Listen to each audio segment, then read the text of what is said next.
Sexy आशिक। उन दिनों मैं बीए फाइनल ईयर में थी। मम्मी पापा को छोड़कर वेदांत अंकल के साथ ही रहने लगी थी। महीने 2 महीने में वह इधर का एक चक्कर लगाती और मुझसे मिलकर चली जाती। जहां तक मैं जानती थी, मम्मी पापा में अलगाव का कारण सेक्स ही था। पापा से वीना उम्र में बहुत ही छोटी थी। वह शादी कर किसी दूसरे शहर में चली गई थी। पापा को इस मामले में करारी मात मिली थी। इस दौरान मुझे जो भी युवक अच्छा लगा था, मैंने उसे छोड़ा नहीं था। अब तक मैं सैकड़ों पुरुषों से यौन संबंध बना चुकी थी, लेकिन उस युवक और देव को मैं आज तक भुला नहीं पाई थी। मेरे मन मंदिर में आज भी उनकी धुंधली तस्वीरें थी, लेकिन मैं अतीत को लेकर जीने वालों में से नहीं थी। मुझे तो हर शाम एक नया स्वाद चाहिए था। इस नए स्वाद का चस्का ही शायद मुझे पुरुष दर पुरुष भटकाता रहा। न मालूम मुझ में ऐसी क्या खूबी थी कि जिस भी पुरुष पर वह नजरें टिका देती, वह मुझे पाने के लिए मचल उठता था। यौन क्रीड़ा से भी अधिक आनंद छूने छाने या सहलाने से मुझे मिलता। इसकी वजह मेरे पूर्व आशिकों का इस कला में निपुण होना ही था। स्पर्श, फिर चुंबन, इसके बाद यौनानंद मेरे जीवन का एकमात्र ध्येय बन गया था।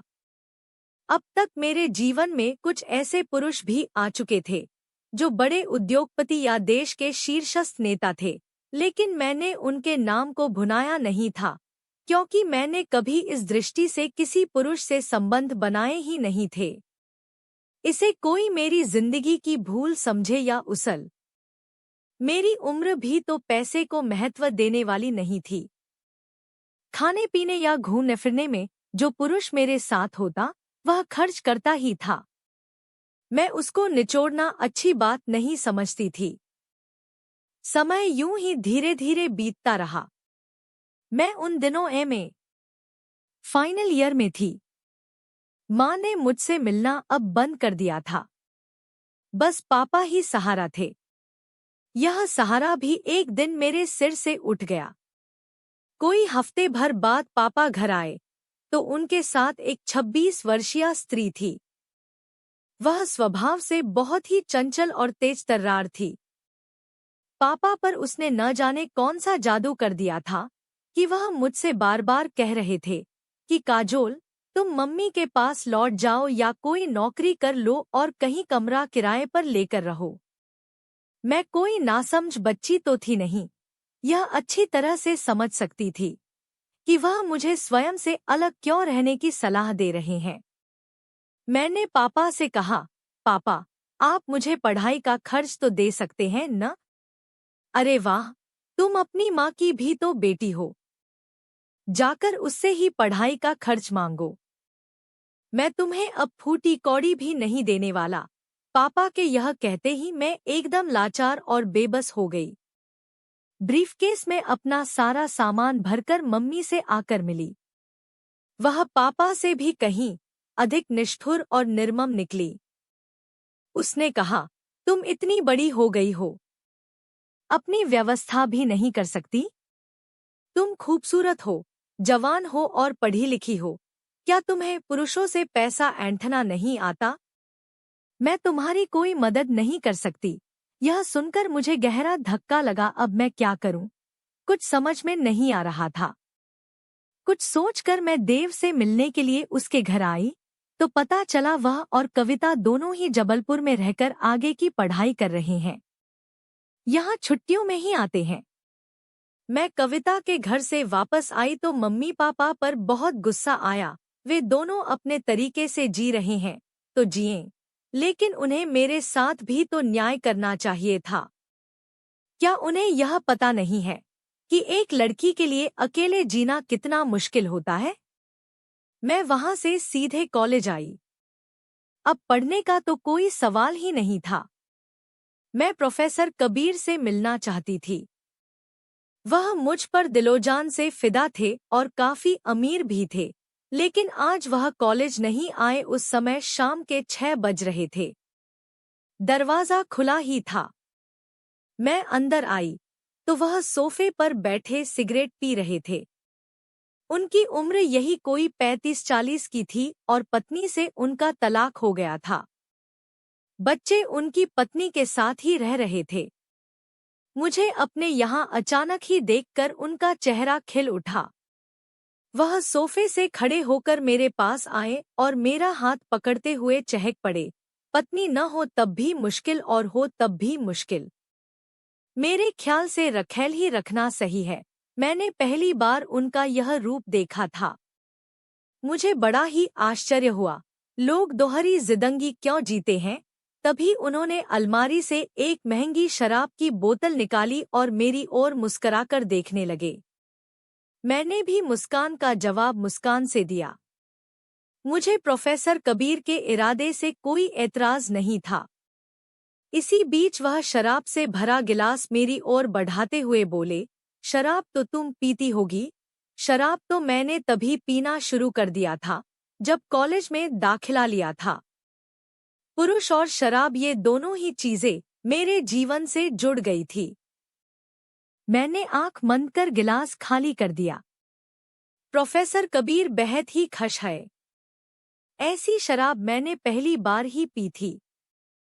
पूरे शरीर में नशा फैल गया। मेरी आंखों के सामने धुंधलापन छा गया और देखते ही देखते पलकों ने आंखों को ढांप लिया। कोई 2 घंटे बाद मुझे होश आया तो प्रोफेसर कबीर पर बेहद ही गुस्सा आया। सभी पुरुष एक जैसे ही क्यों होते हैं? जब मैं कबीर सर के साथ यौन जीवन जीने के लिए तैयार थी तो इन्हें मुझे शराब में बेहोशी की दवा डालकर पिलाने की जरूरत ही क्या थी? तभी मेरा हाथ अपने शरीर पर गया तो अवाक रह गई। मेरे शरीर पर एक भी कपड़ा नहीं था। मैं बिल्कुल ही नंगी थी। इतने में ही मेरे हाथ अपनी जननेंद्रिय पर चले गए। उसे छूने से मुझे यूं लगा जैसे प्रोफेसर कबीर ने कुछ किया ही न हो। तभी मैंने उठने की कोशिश की तो उठ न सकी। मुझे कांच चुभने जैसा दर्द हो रहा था। मैं बुदबुदाई, प्रोफेसर कबीर ने मेरे साथ कैसा सहवास किया है कि मेरा शरीर फटा जा रहा है। मैं कराहती हुई किसी तरह से उठी और कपड़े पहनकर पुनः बिस्तर पर लेट गई। इसी बीच कबीर सर अंदर दाखिल हुए। वह मुस्करा रहे थे। मैंने घृणा से उन्हें देखा। तुम मर्द हो या हिजड़े? मैं तो पूरे होशो हवास में तुम्हारी बाहों में आने के लिए तैयार थी। फिर तुमने मुझे बेहोशी की दवा धोखे से क्यों पिलाई? क्योंकि मैं उत्तेजित नहीं हो पाता हूँ और मुझे यह बर्दाश्त नहीं कि कोई स्त्री मुझे नामर्द कहकर मेरा मजाक उड़ाए। मैंने तुम्हें बेहोश कर अप्राकृतिक तरीके से तुम्हारे साथ सहवास किया है। वह बड़ी ही बेशर्मी से यह कहकर मुस्करा पड़े। मैं खा जाने वाली निगाहों से उन्हें देखती हुई उठ खड़ी हुई। मैं तुम्हें छोड़ूंगी नहीं। तुम एक कसाई से कम नहीं हो। मैं तुम्हारा खून पी जाऊंगी। तभी वह तेजी से आगे बने और मुझे धक्का देकर बिस्तर पर गिरा दिया।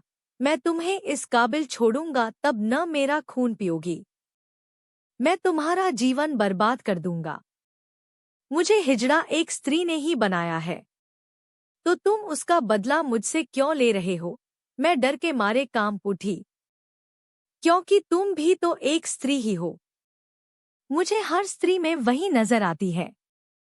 मैं तुम्हें बेहोश कर कर के मार डालूंगा।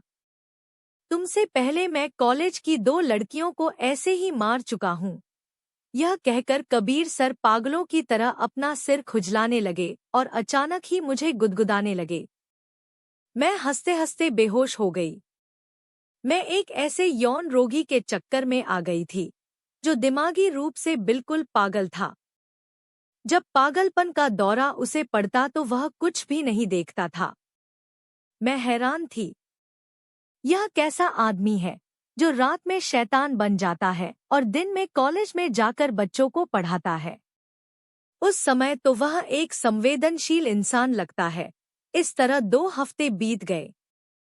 मैं उसके पागलपन से काफी परेशान रहने लगी थी। उस हैवान ने मेरे यौनांगों को दांत से काट काट कर घायल कर दिया था। मेरे होंठों से तो हमेशा ही खून रिसता रहता था। उसकी हरकतें किसी जानवर से भी बदतर थी। एक रात प्रोफेसर कबीर देर से घर वापस आए तो मैं झट से बिस्तर से उठ बैठी। वह मुझे कमरे में बंद करके कॉलेज जाते थे। कुंडी खोलने की आवाज जैसे ही मुझे सुनाई दी, मैं बाथरूम में चली आई और कुंडी खोलकर चुपचाप बैठ गई। अंदर घुसते ही वह सबसे पहले मेरे बिस्तर के पास आए। जब मैं वहां नजर न आई तो वह पलंग के नीचे झुककर देखने लगे। मैं बाथरूम के रोशनदान से उचककर सब देख रही थी। फिर वह गुस्से से गुर्राए, कहाँ चली गई? मेरे सामने आ जाओ, वरना बिस्तर को आग लगा दूंगा। यह कहकर वह दूसरे, तीसरे, चौथे फिर पांचवें कमरे में एक एक कर गए। जब मैं कहीं नजर न आई तो वह थकहार कर शराब पीने लगे। तभी उनके दिमाग में जाने क्या सूझा। वह बड़बड़ाए, लगता है बेवकूफ बाथरूम में छुपी है। यह कहते कहते बाथरूम के दरवाजे को आकर पीटने लगे, बाहर निकल आओ, नहीं तो दरवाजा तोड़ दूंगा। बाथरूम का दरवाजा काफी मजबूत था। मुझे पता था, जल्दी टेगा नहीं। मैं चुपचाप बैठी रही। अब उन्होंने पैर से धक्का मारना शुरू कर दिया, लेकिन दरवाजा हिला तक नहीं। वह अब काफी बौखला गए थे। मैंने सोचा अगर आज उनके हाथ आ गई तो वह मुझे जिंदा ही चबा जाएंगे। फिर वह सोफे पर आकर बैठ गए और शराब पीने लगे। मैंने बाथरूम में नजर दौड़ाई तो मुझे एक कपड़ा साफ करने वाला लकड़ी का चौड़ा डंडा दिखाई दिया। मैंने उसे हाथ में ले लिया। वह अब काफी नशे में थे। मैंने धीरे से दरवाजा खोला और दबे पांव उनकी पीठ की ओर बढ़ गई। वह मुझे देख नहीं रहे थे। मेरी जान पर बन आई थी। मैं कुछ भी करने के लिए तैयार थी। उनके नजदीक पहुंचते ही मैंने एक जोरदार वार उनकी पीठ पर कर दिया। तभी दर्द के मारे चीख पड़े और पीछे मुड़कर भेड़िए की तरह मेरी तरफ लपके। लेकिन मैं हाथ नहीं आई और तेज कदमों से दरवाजे की ओर भागती चली गई। वह नशे में भी थे और घायल भी हो चुके थे। दौड़ने में मेरा मुकाबला नहीं कर सके। मैंने दरवाजे के बाहर आते ही बड़ी तेजी से फाटक बंद किए और कुंडी लगा दी। वह दरवाजा पीटते और चीखते रहे, लेकिन मैंने पीछे मुड़कर नहीं देखा। जान बची लाखों पाए। उस समय यही कोई रात के 3 बज रहे थे। सुबह जल्दी काम पर जाने वाले बिस्तर से उठ गए थे। पास के मकानों से बोलने की आवाजें सुनाई दे रही थी। मैं तेज तेज कदमों से चलकर सड़क पर आ गई। मेरी मनस्थिति बहुत ही खराब थी। मेरी सोचने की शक्ति भी अब क्षीण हो गई थी। मैं पहले वाली काजोल थी ही नहीं। इन कुछ हफ्तों में ही मेरा पूरा जिस्म ही बदल गया था। मैं दुविधापूर्ण स्थिति में जाने कब तक खड़ी रही। फिर कुछ सोचते हुए आगे बढ़ गई।